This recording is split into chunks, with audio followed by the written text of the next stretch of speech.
Assalamualaikum warahmatullahi wabarakatuh. Perkenalkan, nama saya Emma Arum Fayumi dengan NIM 2202076010009 dari program studi D4 Tata Boga, jurusan Pendidikan Kesejahteraan Keluarga Fakultas Teknik Universitas Negeri Makassar. Pada video kali ini, saya akan memaparkan laporan hasil observasi yang telah saya lakukan kepada beberapa rumah makan untuk memenuhi tugas akhir pada mata kuliah dasar manajemen umum. Pertama-tama, saya ucapkan terima kasih kepada Ibu Dr. Haji Syamsidah dan Ibu Dr. Anda Ratawati Tawani M. Hum selaku dosen pada mata kuliah dasar manajemen umum. Langsung saja kepada latar belakang kewirausahaan. Kewirausahaan atau entrepreneurship adalah suatu kemampuan inovatif dan kreatif yang dijadikan sebagai kiat dasar dan sumber daya untuk mencari peluang menuju kesuksesan. Salah satu usaha yang tidak pernah mati dan juga sepi peminat adalah usaha yang bergerak di bidang kuliner. Beberapa waktu yang lalu, saya telah melakukan penelitian ataupun observasi di salah satu rumah makan. Nama rumah makan ini yaitu Rumah Makan Bonena atau biasa disebut dengan Rumah Makan Bone Binanga. Rumah makan ini bertempat di Jalan Sultan Alauddin depan SPBU Unismu. Rumah makan ini berdiri sejak tanggal 28 April 2018 oleh Bapak Adi Akbar. Rumah makan ini terdiri atas 12 karyawan di dalamnya, dengan jam buka mulai dari pukul 11 pagi sampai dengan pukul 11 malam. Rumah makan ini memiliki ciri khasnya sendiri, yaitu nuansa rumah makan dan juga desain interior yang digunakan ala-ala pedesaan. Mereka menyediakan tempat makan duduk dan juga tempat makan lesehan, sehingga ada beberapa pengunjung yang datang mengatakan bahwa mereka merasa nyaman dan juga berasa di rumah sendiri saat menyantap makanan di sana. Rumah makan ini terbilang cukup besar karena mereka memiliki cabang di beberapa daerah, seperti di daerah Kendari, daerah Daeng Tata, daerah Petarani, daerah Perintis, daerah Ajabau, dan juga di daerah Todopuli. Menu yang mereka tawarkan sangat bervariasi, mulai dari olahan aneka seafood, aneka ayam, nasi dan mie, dan juga beberapa side dish lainnya. Untuk harganya sendiri, mereka bandrol mulai dari Rp3.000 sampai dengan Rp60.000. Untuk menu lebih lengkapnya, bisa saudara-saudari sekalian lihat pada gambar yang sudah saya sajikan. Pada penelitian saya di rumah makan ini, saya menemukan beberapa poin penting yang sangat berkaitan dengan mata kuliah dasar manajemen umum. Yang pertama ada marketing strategi. Rumah makan ini menerapkan 4 strategi marketing. Yang pertama yaitu tempat rumah makan yang strategis. Yang kedua, harga yang terjangkau dan rasa yang enak. Yang ketiga, dikenal luas. Dan yang keempat yaitu rumah makan yang nyaman. Yang kedua ada problem usaha. Berbagai masalah yang dihadapi oleh rumah makan ini antara lain yang pertama, penyajian makanan yang terlalu lama sehingga pelanggan capek menunggu. Yang kedua, rasa makanan yang kadang hambar atau keasinan.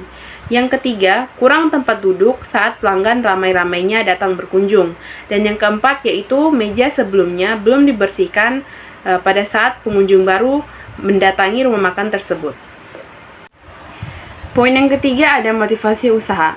Motivasi usaha dari sang owner untuk membuka rumah makan ini yaitu yang pertama, membuka usaha yang dikenal luas dan dicintai oleh masyarakat. Yang kedua, menyediakan makanan yang enak dan murah bagi kaum pelajar. Yang ketiga, membuka lowongan pekerjaan untuk orang lain. Yang keempat ada prinsip kerja. Prinsip kerja dari sang owner dan juga beberapa karyawan di sana yaitu yang pertama, menyediakan makanan dan minuman yang lezat, halal dan juga berkualitas. Yang kedua, menyediakan rumah makan yang nyaman dan juga bersih. Yang ketiga, berpenampilan rapi, bersih, ramah, dan sopan santun, dan juga tidak lupa menerapkan 5S. 5S tersebut merupakan pedoman yang dipegang oleh para karyawan di sana. Poin yang kelima, struktur organisasi. Rumah makan ini memiliki struktur organisasi bertipe lini atau garis, di mana pemberian perintah atau pelimpahan wewenang berasal dari atasan kepada bawahan, atau pemberian arahan dilakukan secara vertikal, dari pemimpin tertinggi kepada jabatan-jabatan di bawahnya. Untuk urutan organisasinya sendiri, yang pertama terdiri atas owner atau pemilik rumah makan tersebut. Kemudian turun kepada HR Manager yang bertugas sebagai penanggung jawab terhadap perencanaan, pengawasan, dan pelaksanaan evaluasi terhadap jumlah tenaga kerja yang dibutuhkan oleh rumah makan tersebut. Kemudian, ia melaksanakan seleksi, promosi, demosi, dan mutasi terhadap karyawan yang dianggap perlu dan cukup saja. Selanjutnya ada main manager. Main manager di sini bertugas sebagai penanggung jawab untuk menjaga rumah makan ini agar berjalan dengan efisiens dan mencari strategi baru untuk meningkatkan performa operasional, kualitas, presentasi layanan, dan aspek penting lainnya dalam menjalankan rumah makan tersebut. Yang ketiga ada kapten. Kapten di sini bertugas sebagai penanggung jawab atas kelancaran operasional di area rumah makan ini. Ia mengawasi setiap kinerja waiters atau waiters agar sesuai dengan SOP yang telah ditentukan. Kemudian ia mengawasi kerapian, kedisiplinan, dan ketertiban kinerja waiters atau waiters di sana. Dari kapten tadi, ia menghandle seluruh kasir, chef, dan juga waiters. Poin yang keenam ada pengarahan. Pengarahan ini dilakukan oleh ownernya sendiri dan juga manajer. Pengarahan tadi dilaksanakan secara lisan, jelas, dan tegas. Poin yang ketujuh ada pengawasan. Pengawasan ini dilakukan oleh sang owner sendiri selama 3 hari sekali. Dan juga dilaksanakan oleh sang manajer dan sang kapten. Pengawasan ini dilakukan guna menjaga kelancaran dan kestabilan kinerja para staf di rumah makan tersebut. Poin yang ke-8, analisis SWOT. Yang pertama ada strengths atau kekuatan.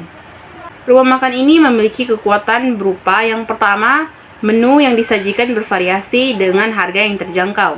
Yang kedua, cita rasa yang enak seperti makanan rumahan. Yang ketiga, ruang makan yang nyaman, sejuk, dan pencahayaan yang cukup. Yang kedua, ada weakness atau kelemahan. Kelemahan dari rumah makan ini antara lain, yang pertama, berlokasi di tempat yang rentan akan kemacetan. Yang kedua, daya saing yang besar, karena di sekitar rumah makan ini banyak rumah makan lainnya yang lebih kekinian dan juga lebih murah. Yang ketiga, APD yang digunakan para karyawan di sana belum mencukupi standarisasi SOP. Yang ketiga, ada opportunities atau peluang. Peluang dari rumah makan ini yaitu yang pertama, bertempat di wilayah pendidikan dan perkantoran. Yang kedua, memiliki ciri khasnya sendiri, seperti nuansa rumah makan dan desain interior ala-ala pedesaan. Yang keempat, ada threats atau ancaman. Ancaman yang sering didapati oleh rumah makan ini antara lain, yang pertama, sepi akan pelanggan, karena apabila masa libur tiba atau masa libur kuliah tiba, maka rumah makan ini akan sepi karena hampir sebagian karyawan dan juga pelanggan tetap dari rumah makan ini merupakan anak-anak kampus atau anak perkuliahan. Yang kedua, munculnya berbagai rumah makan lainnya yang lebih hits dan kekinian. Baik, itulah tadi presentasi laporan hasil observasi rumah makan yang telah saya lakukan sebelumnya. Lebih dan kurangnya mohon dimaafkan. Akhirul kalam, wassalamualaikum warahmatullahi wabarakatuh.